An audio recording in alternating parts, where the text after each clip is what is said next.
दोस्तों हमारे YouTube channel पे आपका स्वागत है। आज हमारे साथ HPSC assistant professor exam qualify किया है शुभम जी हमारे साथ मौजूद है। शुभम जी आपका बहुत-बहुत धन्यवाद टाइम निकालने के लिए आप हमारे चैनल पे आए। आपसे हम You're इंटरव्यू का welcome, sir. जी, आपसे इंटरव्यू का एक्सपीरियंस जो है वो हम थोड़ा-सा अपने चैनल के Mhm. माध्यम से शेयर करना चाहेंगे।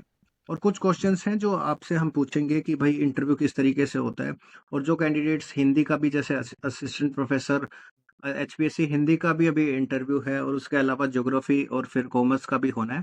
तो वो सारे क्वेश्चंस हम आज लेकर के आए हैं कि भाई किस तरीके से इंटरव्यू होता है। सबसे पहले Yes, तो sir. सर आपको बहुत-बहुत बधाई हो कि आपने HPSC assistant professor political science का एग्जाम क्लियर किया फिर इंटरव्यू दिया। एक आप एक्सपीरियंस बताइए उस दिन का हमें एक्सपीरियंस बताइए जो है उस दिन एक स्टोरी तरीके से आप बताइए कि किस तरीके से आपका इंटरव्यू हुआ? सर हमें पहले एचपीएससी कमीशन के मेन बिल्डिंग मेन ऑफिस के पास पहुंचते हुए जी। फॉर्मल ड्रेस में ओके। रिपोर्टिंग टाइम में पहुंच करके हुँ, हुँ। फिर हमें ग्राउंड फ्लोर में एंट्री करवाई जाती है। वहां ओके, पर कुछ समय के लिए बैठाया जाता है। फिर ठीक है। सर सेक्रेटरी सर की वॉइस रिकॉर्डिंग सुनाई जाती है कि कैसे प्रक्रिया का पालन करना है। जी, जी। और फिर हमें फर्स्ट फ्लोर में ले जाया जाता है जहाँ पर फिर से रोल नंबर एक बड़ा सा स्क्रीन में शो किया जाता है। और उस अकॉर्डिंगली जिसका जिसका रोल नंबर पहले आता है ओके, रैंडमली हमें फिर आगे वाले कमरे में जाना होता है जहाँ पर बोर्ड को चुनना होता है जी, जी। पार्शियल तरीका से। 3 बोर्ड के मेंबर थे सर और हमें रैंडमली बोर्ड 1 बोर्ड 2 बोर्ड 3 का चुनने का मौका मिला था। और ओके, फिर बोर्ड को चुनने के बाद हमें फिर आगे वाले कमरे में भेज दिया जाता है जहाँ पर हमें इंतज़ार करना पड़ता है। और फिर जैसे ही अ, हमारी बारी आती है तो हमें कॉल किया जाता है। ओके। शुभम जी आपकी एज कितनी है? मैं आपसे पूछना चाहूँगा ताकि हमारे जो भी दर्शक हैं उनको पता चले कि भई कितनी एज पे असिस्टेंट प्रोफ़ेसर बन सकते हैं क्योंकि जनरली माना जाता है कि भई 30 प्लस को ही एज है होनी चाहिए इसके लिए। आपकी एज कितनी है? 25 सर। ओके। तो मतलब 25 की एज पे भी असिस्टेंट प्रोफ़ेसर बना जा सकता है। तो हम्म। असिस्टेंट प्रोफ़ेसर बनने के लिए मतलब क्या तरीके क्या पीएचडी होना चाहिए? आपने पीएचडी करी है क्या?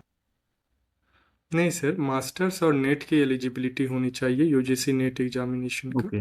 अपने तो जो रिलेवेंट भी पब्लिक सब्जेक्ट। सर्विस कमीशन के जो भी एग्जाम्स हैं उनमें नेट मिनिमम एलिजिबिलिटी है और वो अगर आपके पास है तो फिर आप जो है असिस्टेंट प्रोफेसर बन सकते हैं अगर आप ये एग्जाम्स क्वालिफाई कर लेते हैं तो यस आपका जो ये मार्क्स की पीडीएफ आई है उसमें कितना मतलब स्कोर वगैरह कितना है रैंक वाइज क्या रैंक है आपकी?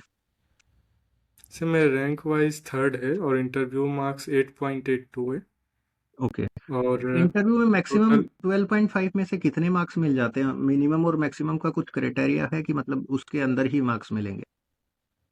सर मैक्सिमम अभी सभी सब्जेक्ट का देखा जाए तो 8.88 के आसपास ही गया है। ओके मतलब 9 तक मैक्सिमम मिलता है, उससे ज़्यादा नहीं मिलता है। उससे ज़्यादा नहीं।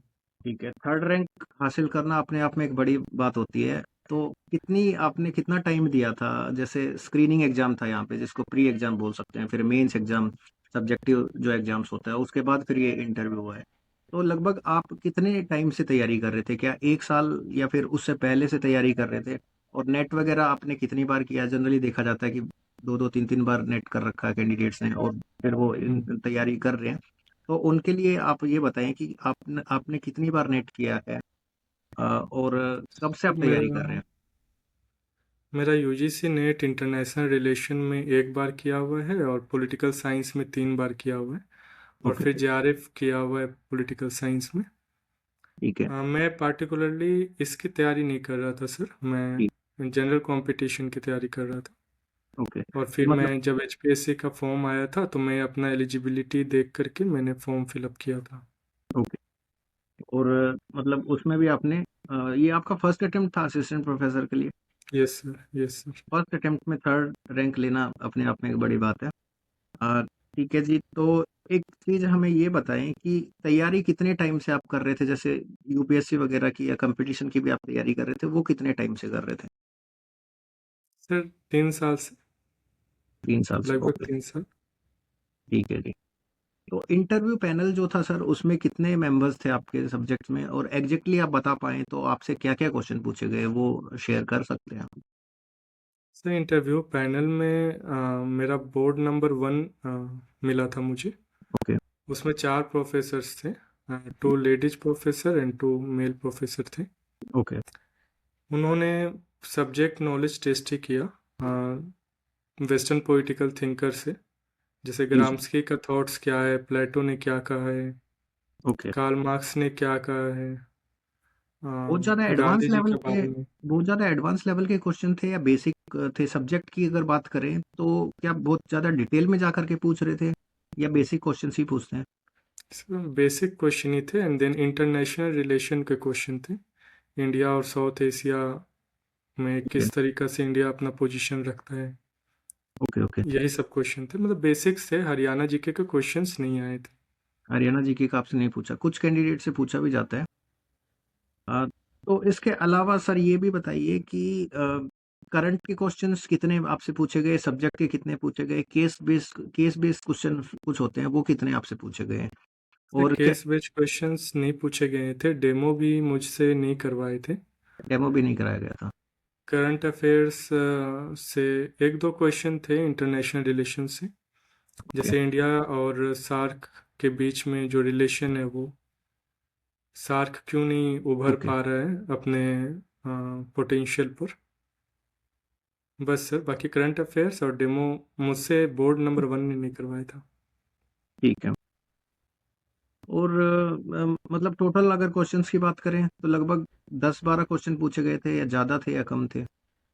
सर लगभग 9 से 10 क्वेश्चन। तो सबका आप आंसर दे पा रहे थे या किसी क्वेश्चन में आपको प्रॉब्लम भी हुई थी? ऐसे 2-3 क्वेश्चन थे जिसमें मैंने सॉरी सर कह करके ओके। वहाँ से स्किप किया था। तो आप एक्सपेक्ट कर रहे थे कि आपको इतने ज़्यादा मार्क्स मिल जाएँगे? इंटरव्यू की कोई तैयारी भी करी थी आपने, या मतलब कितना आप सोच के चल रहे थे? और रिजल्ट जैसे आया है, थर्ड रैंक आपको मिली है, तो क्या लग रहा था कि इतने मार्क्स मिल जाएँगे, क्लियर हो जाएगा, या पहली बार फ़िल किया है, तो बस इसीलिए देख रहे थे कि चलो ठीक है, हो जाता तो सही है?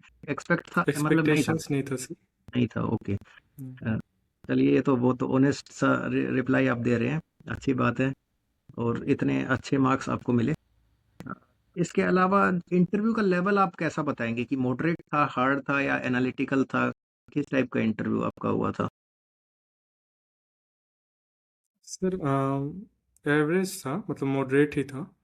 वो ओके, क्वेश्चंस पुट अप करते हैं हमें अपने नेचुरल लैंग्वेज में, मतलब जिस लैंग्वेज में हमें बेहतर लगता है कि रिस्पॉन्स देना चाहिए उस लैंग्वेज का मैं सहज होकर के आंसर देना ज़्यादा उचित है। इंटरव्यू के लिए आपकी स्ट्रेटजी है, नेक्स्ट जो हमारा क्वेश्चन है, इंटरव्यू के लिए आपकी स्ट्रेटजी क्या थी? नोट्स वगैरह आपने पढ़े, या रिवीजन किया, या कहीं से मॉक टेस्ट वगैरह किए थे, या सेल्फ एनालिसिस किया, या रिकॉर्ड करके देखा, मतलब खुद की वीडियोज़ को, कि किस तरीके से हम इंटरव्यू दे पा रहे हैं? तो आपने बेसिकली तैयारी कैसे की थी? सर सब्जेक्ट को फिर से रिवाइज किया था, उसके बाद फिर मॉक्स भी दिया था ओके, ऑनलाइन। ओके। कितने हाँ, मॉक आपने करके देखे थे? 3, 4, 5? 3 सर, 3 मॉक्स। इंटरव्यू में कोई ऐसा क्वेश्चन था जिसमें सोचने पे मजबूर कर दिया, जिस क्वेश्चन ने आप, जिसका आंसर मतलब आपने टाइम लिया, या वहां पे आप टाइम ले सकते हो, उनको बोल सकते हो कि मुझे 2 सेकंड चाहिए सोचने के लिए, ऐसा बोल बोल सकते हो आप? सर वो बोर्ड के मेंबर बोल सकते हैं सर, बट वो फिर बोर्ड के मेंबर्स पर डिपेंड करता है क्वेश्चन किसने पूछा है हम्म। और वो कितना समय देना चाहता है और बाकी के कितने कैंडिडेट से पीछे खड़े हैं जिनको भी समय देना है। तो ओके, मतलब जी। सिंपल आंसर दे करके निकला जा सकता है सर। ज्यादा कॉम्प्लिकेटेड नहीं बनाना है, मतलब जितना पूछ रहे हैं सिर्फ नहीं। उतना ही हमें आंसर करना है। यस और सर। जो स्क्रीनिंग और मेंस की जो आपने तैयारी करी थी, स्क्रीनिंग और मेंस की तैयारी क्या साथ में की थी, या फिर ठीक है इस तरीके से करी थी कि भाई पॉलिटिकल साइंस तो आता ही है, और जो प्री एग्जाम था स्क्रीनिंग, वो भी आपका पॉलिटिकल साइंस से ही था, एमसीक्यू क्वेश्चन थे, मेंस में आपके जो है रिटन पेपर था, तो इस तरीके से उनकी तैयारी क्या साथ में करी थी, या अलग अलग तैयारी करी थी आपने? सर जो नेट और जेआरएफ के बेसिस पे जो भी पढ़ा था उसी ओके। के आधार पर एग्ज़ाम दिया था सर। तो मेंस एग्जाम्स में तो आपके 15 क्वेश्चंस आते हैं करीब करीब, हम्म। हम्म। तो 15 क्वेश्चंस में से आपने कितने क्वेश्चंस का मतलब करके आए थे, और टाइम जो पूरे मिला था, किया था सर। सफिशिएंट टाइम था आपके पास में? एग्जाम में? हाँ सर, 5 मिनट बच भी गए थे, पर उसे अंडरलाइन करते वक्त वो फिर 5 मिनट्स ओवर हो गए थे। ओके, राइटिंग भी क्या मतलब मैटर करती है? आप राइटिंग आपकी अगर अच्छी है तो क्या उससे हाँ ज़्यादा सर। मार्क्स मिले? Okay. Yes sir, point wise लिखना और राइटिंग, अगर हैंड राइटिंग अच्छा है तो फिर उसमें वो तो एक आपने अच्छा तो इंप्रेशन बना। मेंस के हिसाब से तैयारी करी होगी, सिविल सर्विसेज के एग्जाम्स वगैरह की आपने हाँ तैयारी करी होगी, तो उसकी हेल्प यहाँ पे मिली आपको। हाँ, यस सर, यस सर। ठीक है। तो 25 साल की उम्र में इतनी बड़ी सफलता आपको मिल गई है, डेली रूटीन वगैरह आपका क्या रहता है? मतलब पढ़ाई कितने घंटे कर लेते हो दिन में? सर, कभी इसका तो कोई फिक्स टाइम नहीं है, लेकिन अराउंड कभी 8 घंटे, कभी जो भी 8 आवर्स। टॉपर्स होते हैं वो एक्चुअल तो टाइम नहीं बताते कितने घंटे, जितने घंटे पढ़ते हैं उससे नहीं, कुछ ना कुछ वो कम ही बताते हैं। तो exactly average 8 hours. Eight around hours average. 8 hours daily, हर रोज इतना 8 घंटे लगभग पढ़ लेते हम्म, हम्म, हैं। हम्म। तो नेट, एचपीएससी और यूपीएससी, इन तीनों की तैयारी में कोई समानता है या फिर मतलब थोड़ी सी अलग स्ट्रेटजी आपने अपनाई? ऑप्शनल सब्जेक्ट अगर पॉलिटिकल साइंस है सर, यूपीएससी या फिर कोई भी सिविल सर्विसेज में, जहाँ पर ऑप्शनल सब्जेक्ट है, तो फिर सर कमांड बेहतर हो जाता है आंसर राइटिंग में। और रही बात ऑब्जेक्टिव का, प्रीलिम्स का, तो उसमें नेट और जेआरएफ का तैयारी इनफ है सर। ओके। आप जो भी आंसर्स यहाँ भी दे रहे हो टू द पॉइंट दे रहे हो, बिल्कुल जितना पूछा जा रहा है उतना ही, मतलब आपका मैसेज ये है कि इंटरव्यू में हमें बहुत सारी घुमा फिरा के बात नहीं करनी है ना? नहीं नहीं सर। नहीं तो फिर उलझ जाएंगे। तो कितनी देर आपका मतलब इंटरव्यू चला था लगभग, मिनट्स के में टाइम में बात करें तो? 18 से 20 मिनट सर। ओके। और आपसे, आप बोल रहे हो कि डेमो भी आपसे नहीं देखा गया, डेमो भी नहीं हुआ। ठीक है। तो वैसे आप प्रिपेयर तो करके गए होंगे ना कोई टॉपिक्स तो, कि अगर डेमो का बोला हाँ जाता सर, है? लेकिन हाँ, लेकिन उन्होंने डेमो लिया नहीं। ठीक है। अ, कोई फर्स्ट क्वेश्चन आपसे इंट्रोडक्शन का भी बोला गया था कि इंट्रोड्यूस कर दो? नहीं सर, वो क्वेश्चन ये नहीं पूछ रहे थे। वो पूछ उन्होंने कहा था कि ग्रेजुएशन कब हुआ है और मास्टर्स कब हुआ है। आप थोड़ा डिटेल में बताओ, आप जैसे ही आपने एंटर करा है, एक स्टोरी तरीके से हम सुनना चाहते हैं सब, कि आप वहां गए हो तो फर्स्ट क्वेश्चन आपसे क्या करा गया है मतलब? सर, पहला क्वेश्चन यही था कि आपका ग्रेजुएशन कब कंप्लीट हुआ है और फिर मास्टर्स कब कंप्लीट हुआ है, ताकि उन्हें पता चल पाए कि बीच में टाइम गैप भी रहा है क्या। तो आपने और जो अगर आंसर इसका दिया, क्या उसमें ये भी बताया कि किस यूनिवर्सिटी से हुआ है, किस जगह से हुआ है? नो, कुछ नहीं बताना होता ये सब बताना मना किया गया है सर। कि किस यूनिवर्सिटी से आपने ग्रेजुएशन की है, पोस्ट ग्रेजुएशन कहाँ से करी है, ये भी आप जगह का नाम भी नहीं बता सकते? तो इसका मतलब तो ये है कि फिर उन लोगों को ये भी नहीं पता कि भाई किस एरिया से आप बिलोंग करते हो, है ना? Yes sir. तो मतलब किसी तरीके की कोई भी किसी अपने कैंडिडेट को फेवर करना, इस तरीके का कोई इशू नहीं नहीं। आता फिर। हम्म। ठीक है जी। तो बेसिकली यही थे क्वेश्चंस। तो मतलब खुद को मोटिवेट कैसे रखना है, ये थोड़ा सा आप बताइए, और कैसे जो भी कैंडिडेट्स तैयारी कर रहे हैं असिस्टेंट प्रोफेसर की, उनके लिए कोई मैसेज है आपका?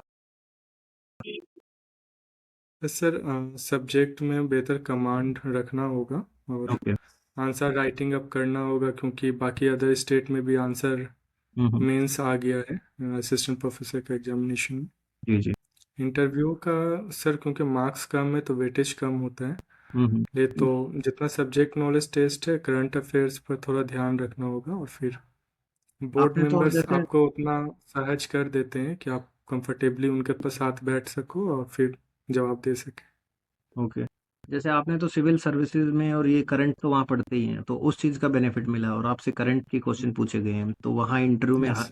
मतलब मैक्सिमम मार्क्स आपको मिले हैं, तो शायद उसका बेनिफिट आपको मिला है। मतलब अब क्लियर हम ये बोल सकते हैं इस वीडियो के माध्यम से कि काफ़ी सारे कैंडिडेट से केस बेस्ड क्वेश्चन नहीं भी पूछे जा रहे, किसी किसी कैंडिडेट से केस बेस्ड क्वेश्चन हो भी सकते हैं। और दूसरा बात करें अगर करंट की, तो हाँ, करंट के तो आपसे भी पूछे गए हैं, और करंट तो पढ़ के जाना ही है। सब्जेक्ट की बात कर लें तो यस। सब्जेक्ट आपका बेस्ट होना ही चाहिए, सब्जेक्ट में बहुत ज़्यादा एडवांस लेवल का नहीं पूछ रहे हैं, बेसिक से ही, और बेसिक से मीडियम तक का ही पूछ रहे हैं। ठीक है। हरियाणा जीके के क्वेश्चन कोई बनते हैं इस तरीके के, हरियाणा जीके या हरियाणा के करंट अफेयर या हरियाणा के कैबिनेट के, या फिर नेशनल जो भी मिनिस्टर्स हैं या एजुकेशन मिनिस्टर, ये बेसिक नॉलेज है, ये रख के आप जा सकते हो इंटरव्यू में, क्वेश्चन हो भी सकते हैं लेकिन आपसे नहीं यस। पूछे गए। No sir. ठीक है तो शुभम जी धन्यवाद, है ना।